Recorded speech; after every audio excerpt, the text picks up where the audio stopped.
In the heart of Villisca, Iowa, a house stands frozen in time. On June 10, 1912, 8 souls were brutally taken in their sleep, the killer vanishing into the night. But the Villisca Axe Murder House isn't just a crime scene. It's a portal to something darker. Shadows move in empty rooms. Children's cries echo through the walls, and an axe-wielding figure waits for those who dare to step inside. Tonight, we're diving into a chilling tale of 4 friends who spent a night in this haunted house and brought something back with them. A story of terror, of whispers in the dark, of a shadow that doesn't let go. You won't believe what happens next. If you're new here, hit that subscribe button and ring the bell so you don't miss a single spine-chilling story. Love what we do? Smash that like button. It helps us keep the lights on, even in haunted houses. And drop a comment below. Have you ever visited a haunted place or felt something you couldn't explain? Let's get this ghostly conversation started. Let's step inside if you dare.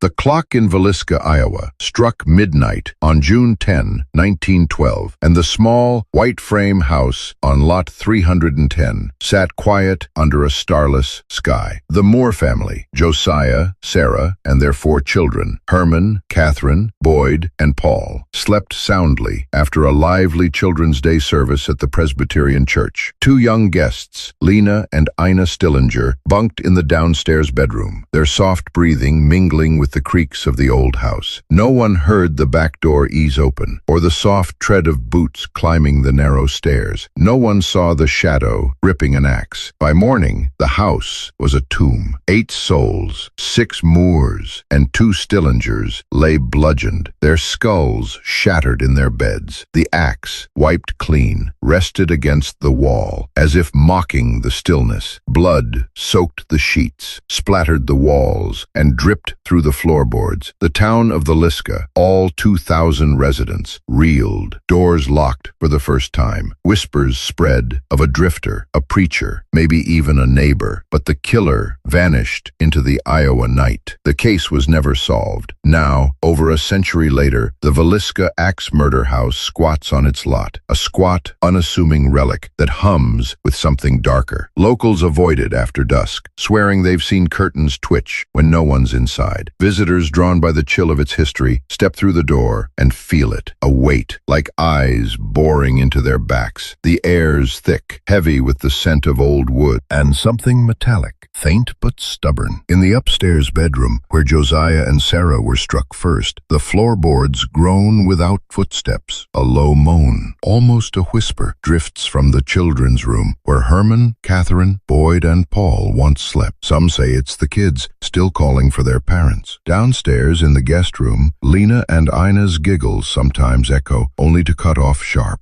replaced by a faint, rhythmic thud, like an axe biting wood. At night, the brave or foolish who stay over report the same vision. A man, faceless, looming in the doorway, axe in hand, his shadow stretching long across the moonlit floor. Flashlights flicker out, doors slam shut, locking on their own. And the crying, always the crying, starts soft, then builds. A child's wail that claws at your chest. Some swear they've felt cold fingers brush their arms, or heard a voice, clear as day, hiss, "Get out."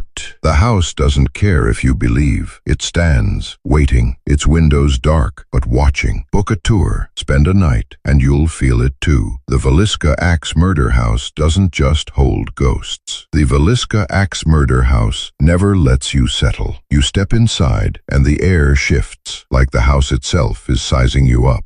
The wallpaper, faded and peeling, seems to ripple in the corner of your eye, but when you turn, it's still. The staircase creaks as you climb, each step a little heavier, as if the house is pulling you deeper. By the time you reach the upstairs hall, your breath feels borrowed. It's after midnight now, and the group you came with, 3 friends, thrill-seekers like you, huddles in the children's bedroom. The guide, a local with tired eyes and a voice that doesn't linger on the details, left hours ago, locking you in for the night. Don't touch the the axe," she'd said, pointing to the replica propped in the corner, its blade catching the dim glow of your lantern. You laughed then, but now, with the house groaning around you, the joke's gone flat. Your friend Jake, the skeptic who swore he'd sleep through anything, keeps checking his phone, muttering about no signal. "This place is a scam," he says, but his voice wavers when a cold draft cuts through the room, though every window's shut tight. Sarah, who's been clutching a rosary since sunset, whispers about hearing footsteps downstairs. You tell her it's just the house settling, but then you hear it too, a slow, deliberate thud, like someone pacing the parlor below. The fourth in your group, Mia, sets up a digital recorder, her hands shaking as she presses record. She's the one who begged you all to come, obsessed with ghost hunting shows and the promise of evidence. The recorder hums softly, and for a moment there's nothing but your breathing and the distant drip of a faucet. Then, a giggle, high-pitched, childlike, crackles through the static. Mia freezes. "That wasn't us," she says, eyes wide. You play it back, and there it is again, clear as day, followed by a low, guttural whisper. "Why?" Jake's on his feet now, flashlight sweeping the room. The beam catches the axe, and for a split second, you swear it's moved. Closer to the bed, maybe an inch. "Bullshit," Jake snaps, but he doesn't touch it. Sarah's praying louder now, her words tumbling over each other. You want to tell her to stop, that it's drawing attention, but the thought feels absurd, until the lantern flickers and the room drops 10 degrees. The footsteps come again, heavier, climbing the stairs. Thud, thud, thud. You hold your breath, waiting for them to stop, but they don't. They pause, right outside the door. The knob rattles, slow at first, then violent, like something's trying to claw its way in. Mia screams, dropping the recorder, and Jake yells, "Who's there?" But the only answer is silence, thick and suffocating. Then, from the corner, a shadow moves. Not a trick of the light, a shape,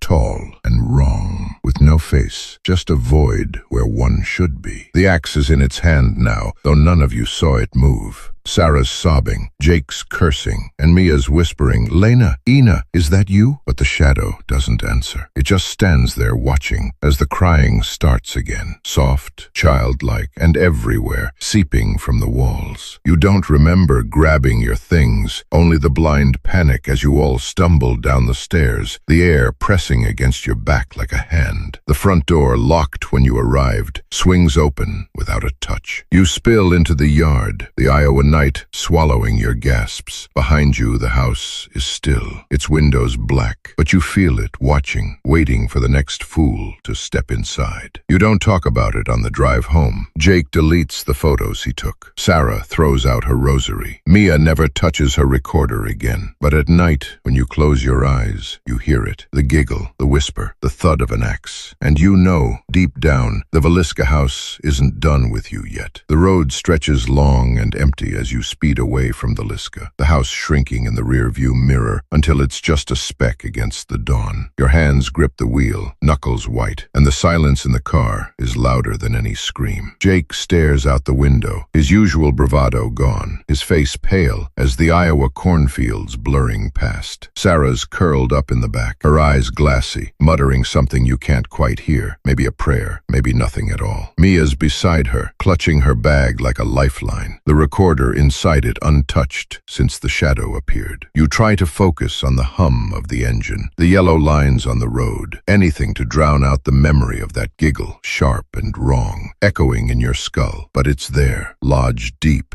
And with it comes the whisper, "Why?" like a splinter you can't pull out. You glance at the dashboard clock, 5:47 a.m. The world feels normal out here, but you know better. Something followed you out of that house. Back at your apartment, you all crash on the couch, too wired to sleep, too shaken to talk. The TV drones in the background, some morning news anchor prattling about a local fair, but none of you are listening. Jake finally breaks the silence, his voice low. "We're not going back there. Ever." Sarah nods, but Mia says nothing, her eyes fixed on her bag. You know what she's thinking. She wants to hear the recording, to prove it was real, but she's too scared to touch it. You don't blame her. You're not sure you want to know. Days pass, but the house doesn't let go. At work, you catch yourself staring at nothing, hearing the thud of footsteps in the hum of the office AC. Your coworkers notice. Your boss asks if you're okay, says you look like you haven't slept. You lie, say it's just stress, but the truth is you're afraid to close your eyes. Every night, the dream's the same. You're back in the children's bedroom, the air thick with that metallic tang, the shadows there, axe in hand, and the crying starts, louder, closer, until you wake up gasping, your shirt soaked with sweat. Jake stops answering texts.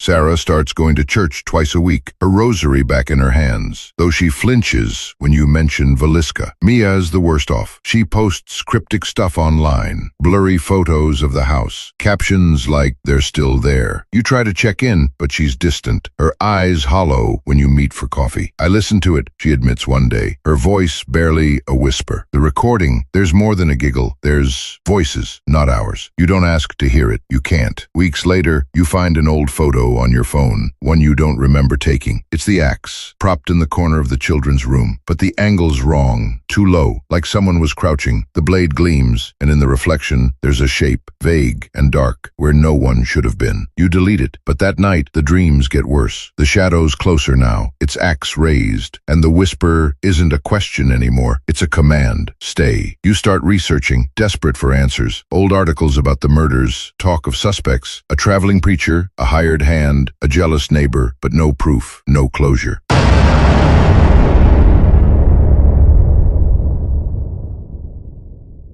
Paranormal forums buzz with stories. Investigators scratched by unseen hands. EVPs of children sobbing. A medium who fled the house screaming about a man with no face. One post, buried deep, claims the killer never left, that the house keeps him, feeds him, makes him stronger. You close your laptop, heart pounding because you felt it too, that hunger in the walls. You try to move on. You go to bars, binge shows, anything to feel normal. But mirrors are the worst. Sometimes, in the corner of your eye, you see it, the shadow, just for a second, standing behind you. You turn, and it's gone, but the air's colder, the room smaller. Your landlord complains about noises from your apartment when you're not home. Knocks, footsteps, a child's laugh. You laugh it off, but you start sleeping with the lights on. One night, Mia calls, her voice shaking. "It's here," she says, "in my house." You rush over, heart in your throat, and find her staring at her recorder, playing it on loop. The giggle's there, but now there's a new sound, a low, wet chop, like an axe splitting wood. The lights flicker, and the temperature plummets. You grab her arm, pull her toward the door, but it slams shut before you can reach it. The shadow's there, in the corner, taller than before, its axe dripping something dark onto the floor. Mia screams, and the last thing you hear is the crying everywhere as the lights go out.